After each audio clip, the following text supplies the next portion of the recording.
On Wednesday nights, we've been doing character studies of individuals, both in the Old and New Testaments. Individuals, primarily those who there's not a lot said about them specifically. Looking at what we do have, looking at their character primarily, and then gaining application of these individuals in areas of our own lives that we can emulate them to be more faithful servants to God. The last couple of Wednesday nights, we've actually looked at issues regarding Israel. And this last Wednesday night, we studied Caleb. And we looked at Caleb, and as we were talking in our study about Caleb, there was also the reference to children of Israel being led up out of Egypt and how God's might and his power had been shown. And of course, that led Caleb and Joshua to be absolutely fervent in their acknowledgement of the power of God and the understanding that God will lead us to victory in Canaan. They were the only two of the spies to acknowledge that God will give us this land. They are but bread, as Caleb said regarding the inhabitants of Canaan. It was also mentioned during the course of that study that God led the children of Israel out of Egypt, and in fact, through the 40 years in the wilderness afterwards, he led them with the pillar of fire and the pillar of cloud. And I don't know if you've ever thought about the let's start with the pillar of cloud and what it may have looked like. Maybe it looked like this great big long white just stream of cloud starting from close to the ground, going all the way up into the sky. And of course, as it led the children of Israel, that's kind of the picture depicted here. Here's all the people just kind of following this cloud. Maybe it looked like that. Maybe it looked like something like this. Something similar, but maybe even more imposing. Wide, broad, big, something you could see from miles away. Something that everyone would know when they looked at it as it moved, that this is, especially for the Hebrews, this is the power of Jehovah. What about the pillar of fire? The pillar of fire led them by night, and of course one of the reasons why it was fire was it gave them the means by which they were able to see. So what did this pillar of fire look like? Did it look like a spiraling tornado? That's kind of what these two and that's kind of always the picture I've had in my head, was kind of like a spiraling tornado. It doesn't say it was a whirlwind or a twister or anything like that. It just says pillar of fire. So maybe it was just something like that. Not necessarily a tornado or anything, just a pillar of fire. Maybe it had fire and maybe there was smoke kind of billowing out. It kind of brings to your imagination what this may have looked like for the children of Israel. We're not given a lot of details on what it looked like, but what we're told is that God led his people, both in using a pillar of cloud and a pillar of fire. And this morning, for a few minutes, I'd like to talk to you about this pillar of cloud and fire and applications we can gain from the account and the records of this pillar of cloud and fire, applications we can gain from it as well. The first thing that we want to consider is the fact, just as God led the children of Israel out of Egypt, he led them through the Red Sea, he led them to victory against Jericho, and of course, certainly he led them through 40 years in the wilderness, using this pillar of cloud and pillar of fire. God continues to lead us. He provides light to us as well. In Exodus chapter 13 and in verse 20, we're told that they took their journey from Succoth and camped at Etham at the edge of the wilderness, and the Lord went before them by day in a pillar of cloud to lead the way, and by night in a pillar of fire to give them light, so as to go by day and night. Now, that being the case, the fact that God, for his people, always provided the means for them to know where they were supposed to go. When we say they wandered in the wilderness, it wasn't like they were all wandering around not knowing where they were going or what they were doing. And it wasn't like they were ants scattering. There was an organization to it. When God said go, they went. When God said stop, they stopped. God was with them the entire way through those 40 years in the wilderness. So when we say they wandered, they went from place to place, but they weren't without direction. They weren't without guidance from God, and neither are we.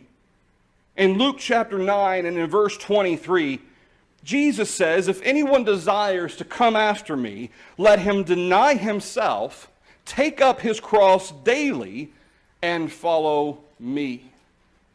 Just as the children of Israel were given guidance in this very literal and observable pillar of cloud and fire, we are given guidance. Jesus himself says, anyone who desires to come after me. Well, this has been true for all time, that anyone who desired to follow after Jehovah, he gave the means by which they could do so. He gave them his word. Certainly in the patriarchal and Mosaical laws, that word was given. He, in literal ways, guided them. And now, through his Son, God continues to guide us by telling us, if we want to come after him, let us deny ourselves, take up our cross daily. And of course, that recognition of that daily struggle, that daily carrying about the Lord Jesus Christ in ourselves, of acknowledging that we too seek to follow him. In John chapter 10 and in verse 27, Jesus says, my sheep hear my voice, and I know them, and they follow me. Earlier in John chapter 10, Jesus referred to himself as the great shepherd. And the fact that his sheep know him, and he keeps them safe. Well, God has always known his people. Those who seek to follow him, he has provided the means by which they can do so. And even now, God continues to provide light to us. No, not in a pillar of fire, but through his word.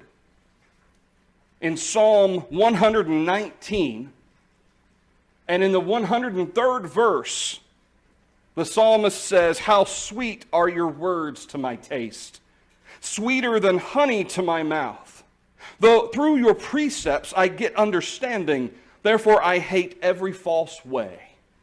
Your word, verse 105, is a lamp to my feet and a light to my path. I have sworn and confirmed that I will keep your righteous judgments. But you see, we can't just define for ourselves how we want to follow after Jehovah.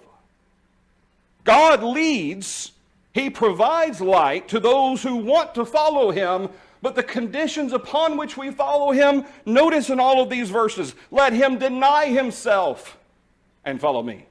John 10, the sheep hear my voice. And even the psalmist here, your word is a lamp to my feet. What must we do then? If we seek to follow after God and follow after Jesus, we must submit and follow. Not just determine or define for ourselves how I'm going to follow, not define for ourselves what I'm going to do to worship God. I must submit to what God tells me to do. In Numbers chapter 9 and in verse 15, Numbers chapter 9 and in verse 15, notice with me how this worked, especially with the tabernacle of meeting. In verse 15, this is describing this pillar of cloud and fire, and notice the consistent nature. Now, on the day, verse 15, that the tabernacle was raised up, the cloud covered the tabernacle, the tent of the testimony. From evening until morning, it was above the tabernacle like the appearance of fire. So it was always. The cloud covered it by day, and the appearance of fire by night. Verse 17, whenever the cloud was taken up from above the tabernacle, after that the children of Israel would journey. And in the place where the cloud settled, there the children of Israel would pitch their tents. At the command of the Lord, the children of Israel would journey. And at the command of the Lord, they would camp. As long as the cloud stayed above the tabernacle, they remained encamped. Okay, we get the idea. They followed the cloud. He doesn't stop there, Moses. In verse 20, so it was when the cloud was above the tabernacle a few days, according to the commandment of the Lord, they would remain encamped. And according to the command of the Lord, they would journey. Okay, Moses, we get it. Verse 21, so it was, when the cloud remained only from evening until morning, when the cloud was taken up in the morning, then they would journey, whether by day or by night. Whenever the cloud was taken up, they would journey. Okay, we get it, Moses. Verse 22, whether it was 2 days, a month, or a year, that cloud remained above the tabernacle. The children of Israel would remain encamped and not journey. But when it was taken up, they would journey. Gotcha, Moses. Verse 23, at the command of the Lord, they remained encamped, and at the command of the Lord they journeyed. They kept the charge of the Lord at the command of the Lord by the hand of Moses.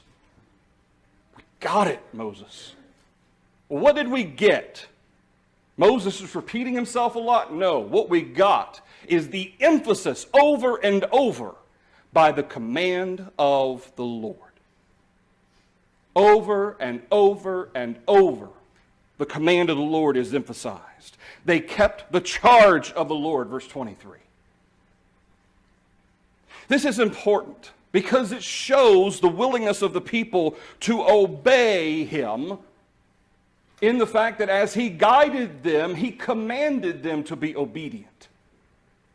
They understood this. They recognized this. And for all time, the people who seek to serve God don't just get to decide what they're going to do and what they're not going to do. The commands that we'll obey that we like versus the commands that we really don't like these commands. So we're just going to pick and choose which ones we're going to use. Notice how Moses emphasized that it wasn't at the people's whim whether they left or they stopped. It wasn't at Moses' determination whether they journeyed or whether they camped. God determined, and the people obeyed. In Nehemiah chapter 9 and in verse 11, Nehemiah chapter 9 and in verse 11, Nehemiah, as he has come to Jerusalem, he has seen the state of affairs. He was given that report back in chapter 1. He's been allowed to come to Jerusalem. The effort is going to be to take into account what needs to be done and rebuild Jerusalem. Well, they're praising God here in chapter 9. They're kind of offering up this prayer of God and a rededication to God. And here in verse 11, he says, and you divided, he's talking to God in this kind of prayer for the people, you divided the sea before them, so that they went through the midst of the sea on the dry land, and their persecutors you threw into the deep, as a stone into the mighty waters. Moreover, you led them day by day with a cloudy pillar, and by night with a pillar of fire, to give them light on the road which they should travel. Verse 16, notice what Nehemiah acknowledges. But they and our fathers acted proudly. They hardened their necks and did not heed your commandments. In the process of this rededication prayer, so to speak, he acknowledges not only the sins of the fathers and the ancestors before them, but also the sins that they had committed currently. Later on in Nehemiah, he addresses, and now here we are, and we need your mercy. Over and over, we're given an example of Israel in numbers doing what God told them to do. But then there were times where they hardened their necks and did not heed the commandments of the Lord. All those who seek to follow God must obey his commandments, and they must obey the commandments as he's given them, not as how people want them to be. In 1 John chapter 2 and in verse 3, John writes to the saints and says, now by this we know him, if. Here's your conditional. If we keep his commandments, which is to say, as John goes on to say, he who says, I know him, and does not keep his commandments is a liar, and the truth is not in him. But whoever keeps his word, truly the love of God is perfected in him. By this we know if we are in him. Verse 6, he who says he abides in him ought himself also to walk just as he, Christ, walked. Notice the consideration that John has in mind, the commandments of the Lord. Here's how you know if you're in Him. Here's how you know if you know Him. Here's how you can tell if He keeps the commandments of God. Just the commandments I like, all of them. In John chapter 14 and in verse 15, I thought I changed that. John chapter 14, it should be verse 15. I caught it earlier and I thought I changed it. Apparently I didn't. Should be verse 15. Jesus says, if you love me, keep my commandments. Religious people all over the world say they love Jesus. They love Christ. Oh, I love Him, I love Him. And they may feel something. But what does Jesus say? Well, the proof is in the pudding, so to speak. If you love me, what will I therefore do? I'll do what you tell me to do. I'll do what Jesus tells me. In John chapter 15 and in verse 10, Jesus says, if you keep my commandments, you will abide in my love, just as I have kept my Father's commandments and abide in His love. And what did John say earlier in 1 John chapter 2, verse 6? He who says he abides in Him ought himself also to walk just as He walked. How did Jesus walk? He loved His Father. He kept His commandments, so He abided in His Father's love. That same pattern is given to us regarding Jesus.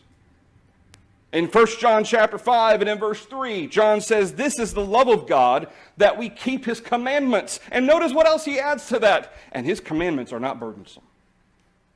Now, he doesn't say that they're easy. He doesn't say that. He says they're not burdensome, which is to say you are capable of fulfilling all the commandments the Lord has given you. God has not stacked the deck against you. He hasn't made His commandments such that nobody can keep it perfectly. He hasn't done that. He has given you the commandments, and they are not burdensome. In 2 John chapter, well, there's only one chapter, 2 John verse 6, John says, this is love, that we walk according to His commandments. This is the commandment, that as you have heard from the beginning, you should walk in it. What's the commandment? That you walk according to His commandment. This is love. Over and over again, even in the New Testament, despite the claims of many in the religious world that there is no more law, that there are no more commandments, the 10 Commandments have been done away with, which is true, but they make that case to say there are no more commandments. And yet over and over again in the New Testament, we're reminded by Jesus Himself, if you love me, you'll keep my commandments. God's people, those who seek to follow Him, must obey. They must not be as those fathers before, as Nehemiah acknowledged, who acted proudly, hardened their necks, and disobeyed God. Thirdly, God protects and provides for those who will submit and follow Him. You know, a lot of times we focus on the aspects of the pillar of cloud and fire in leading. But did you know that God used the pillar of cloud and fire to protect His people too? In Exodus chapter 14 and in verse 19, notice how we're given the account of the children of Israel as they are escaping Egypt. It says, the angel of God who went before the camp of Israel moved and went behind them. And the pillar of cloud went from before them and stood behind them. Verse 20, so it came between the camp of the Egyptians and the camp of Israel. Thus it was a cloud and darkness to the one, and it gave light by night to the other, so that the one did not come near the other all that night. Verse 24, now it came to pass in the morning watch that the Lord looked down upon the army of the Egyptians through the pillar of fire and cloud, and He troubled the army of the Egyptians. You keep on reading about all the things He did to their chariots and so forth. But it's recorded for us by Moses that God looked through the pillar of cloud and fire, and He troubled the army of Egypt. Not only did God lead with the pillar of cloud and fire, he protected with the pillar of cloud and fire. And God continues, yes, to lead, but also to protect his people. In Psalm 105 and in verse 37, Psalm 105 and in verse 37, the psalmist says, he also brought them out with silver and gold. There was none feeble among his tribes. Egypt was glad when they departed, for the fear of them had fallen upon them. He spread a cloud for a covering and fire to give light in the night. The people asked, and he brought quail and satisfied them with the bread of heaven. He opened the rock, the water gushed out. It ran in the dry places like a river. He remembered his holy promise and Abraham his servant. He brought out his people with joy, his chosen ones with gladness. He gave them the lands of the Gentiles, and they inherited the labor of the nations, that they might observe his statutes and keep his laws. Praise the Lord. This obviously kind of a rundown of all of the ways in which God was with his people and blessed his people, took care of his people. He was mindful to watch out for his people. Going back to Nehemiah chapter 9, and in verse 16 again, and I'm not going to read this whole thing, it's lengthy reading, but if you have a chance today or this week, read verses 16 through the end of the chapter. It is an excellent prayer, obviously, is part of what it is, from Nehemiah on behalf of the people to God. But in its wording, it reminds the people that this is what our fathers used to do. This is how they acted before. And Nehemiah goes through how time and time and time again, the people would turn to God and obey God and submit to God, and God would take care of them. And then they would just kind of decide, you know what, everything's good. We don't need to follow God anymore. So everything would fall apart. Starting in verse 17, they refused to obey. They were not mindful of your wonders that you did among them, but they hardened their necks. And in their rebellion, they appointed a leader to return to their bondage. But you are God, ready to pardon, gracious and merciful, slow to anger, abundant in kindness. And you did not forsake them. Verse 18, even when they made a molded calf for themselves, and said, this is your God that brought you out of Egypt, and worked great provocations. Yet in your manifold mercies you did not forsake them in the wilderness.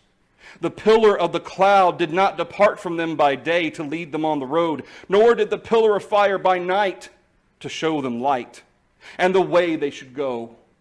You also gave your good spirit to instruct them, and did not withhold your manna from their mouth, and gave them water for their thirst. 40 years you sustained them in the wilderness. They lacked nothing. Their clothes did not wear out. Their feet did not swell. Verse 22, moreover, you gave them kingdoms and nations. Verse 23, you multiplied their children as the stars of heaven. Verse 25, they took strong cities and a rich land. Verse 26, nevertheless, they were disobedient and rebelled against you. They cast your law behind their backs and killed your prophets. Verse 27, therefore you delivered them to the hand of their enemies. Verse 28, but after they had rest, they again did evil before you. The rest of verse 27 describes how that God offered deliverers to rescue them. Verse 28, yet when they returned and cried out to you, you heard from heaven. And many times you delivered them according to your mercies, and testified against them that you might bring them back to your law. That's why God did what he did, to bring them back. Now, go down to verse 32. Nehemiah says, now therefore our God, the great and mighty and awesome God, who keeps covenant and mercy, do not let all the trouble seem small before you that has come upon us, our kings and our princes, our priests and our prophets, our fathers, and on all your people from the days of the kings of Assyria until this day. However, you are just in all that has befallen us, for you have dealt faithfully. We have done wickedly. So in verse 36, he says, "Here we are, servants today. And the land that you gave to our fathers to eat its fruit and its bounty, here we are, servants in it." Verse 38, "Because of all of this, we make a sure covenant and write it, our leaders, our Levites, and our priests to seal it." Nehemiah and the people were rededicating themselves to the Lord. As they had come and were rededicating Jerusalem and the temple, they were rededicating their commitment to following the Lord. And Nehemiah goes through a very detailed account how that God continually was merciful and patient. Even when he punished them by the hands of other nations, he did it to bring them back over and over and over. God continues to watch over his people today. There is a sense in which there are obviously physical aspects to this. There are physical blessings we gain from the Lord. In 1 Timothy chapter 6 and verse 17, Paul tells Timothy to command those Christians who are wealthy or rich in the present age not to be haughty, nor to trust in uncertain riches, but in the living God, who gives us richly all things to enjoy. Every good thing, every physical blessing we have, we must thank God for it because he's given it to us to enjoy. We must be mindful of that fact that God continues to take care of us, especially in this country, in this land, with the abundance of blessings that we have. But the most important aspect, in fact, the very important aspect that Nehemiah brought out of all of the physical blessings, what did Nehemiah focus on? You did all of this to bring your people back to the law. Because the most important way in which God takes care of us and guides us is spiritually. In 2 Timothy chapter 4 and in verse 18, Paul, as he is nearing the end of his life, he knows he's going to be martyred. He writes to Timothy and he says, "And the Lord will deliver me from every evil work and preserve me for his heavenly kingdom."